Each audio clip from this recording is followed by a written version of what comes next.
Hey, what's going on YouTube? It's Brett James back again with another video, and today I'm going to be talking about, are Paul George and Kawhi Leonard actually the best duo in the NBA? Now, just during media day this past week, Paul George said that him and Kawhi Leonard are the best duo in the NBA on both sides of the floor, but I'm going to start discussing that, and let's just stop wasting time and hop right into the video.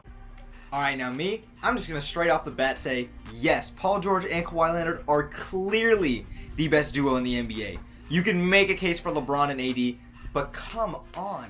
LeBron's going to be 35 at the end of this year, maybe 36, but he's going to be something like that on December 30th of this year, okay? Anthony Davis is coming off an injury-riddled season, even though he requested a trade and basically got sat out, okay?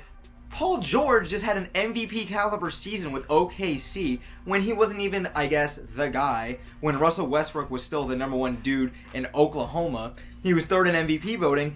And then you got Kawhi Leonard with a finals MVP and leading Toronto to a championship. They're clearly the best duo in the NBA. Yes, you can make that case for LeBron and AD. But guess what? LeBron's getting old, okay? He's getting injury riddled. He just missed 17 straight games last year. And then Anthony Davis has been prone to shoulder injuries his whole career. We know that guy can give you 28, 12, 3 blocks on like any given night. Anthony Davis is one of the best power forward centers in the whole league. He's one of the best players this entire decade. But we don't know how that's going to fit together because it's not just the fact that it's LeBron and AD together, and yes, we're talking about duos. But it's the fact that they're supporting cast around them. How are they going to benefit to their needs? Okay, LeBron and AD can run the pick and roll all they want. That's not helping Kuzma. That's not helping other guys that are on the team that need the ball, like Danny Green, to shoot corner threes, and etc. Guys like Pat Beverly, Lou Williams, and all these guys, they're all selfless. They don't need the ball. Montrezl Harrell can fit in perfectly with the way Kawhi Leonard, Paul George will operate. They're both unselfish. They don't need the ball. They can both take the last shot if they need it. Personally, I'd give it to Kawhi after what he's proven in last year's playoffs. And on a side note, Kawhi is the best player in basketball. So yes, he is part of the best duo in the entire NBA. Look, I know Kawhi Leonard and Paul George have still yet to play a game together, same as with LeBron and AD.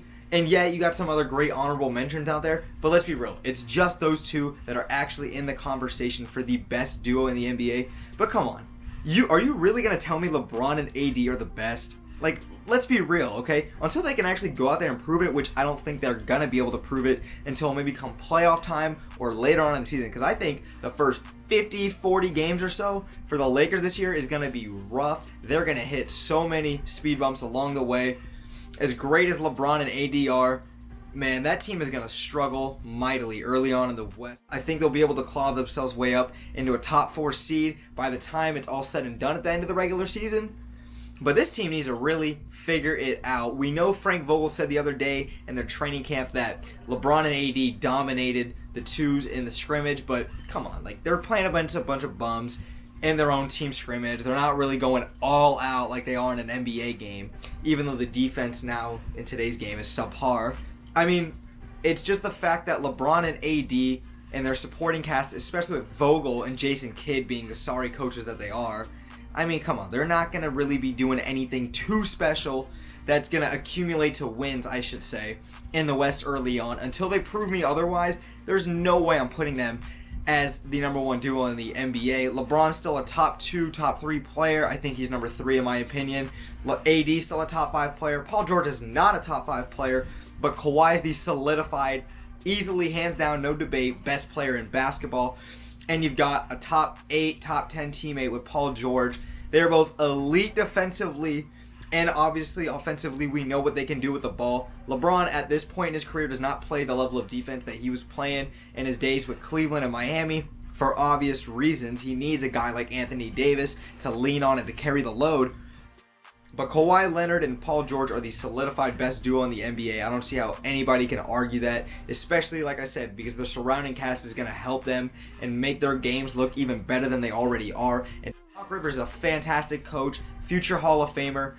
I'm just saying, if Kawhi Leonard goes out and wins this year with the Los Angeles Clippers, wins another Finals MVP, has 3 rings with 3 different teams, no player's ever done that before, Kawhi Leonard might be in the conversation for a top 10 player of all time by the end of his career. I'm not saying after this season if for some reason he stopped, he would be. But I think if you put Kawhi Leonard as a top 10 player of all time, if he goes and wins it all this year and wins Finals MVP, 5-6 years down the road, if he continues to play at a high level, you can really make a strong case for Kawhi Leonard being in that conversation. Alrighty, thank you guys so much for watching the video. I really appreciate it. Please don't forget to like, share, and subscribe. Comment down below any video topics y'all want me to discuss in next videos. I'm going to be doing a lot more once the actual NBA preseason officially starts for all the teams, not just the Shanghai versus Houston. And there's going to be a lot more topics to discuss once the regular season starts as well. But otherwise, I really appreciate it and thank you guys so much. I'm out.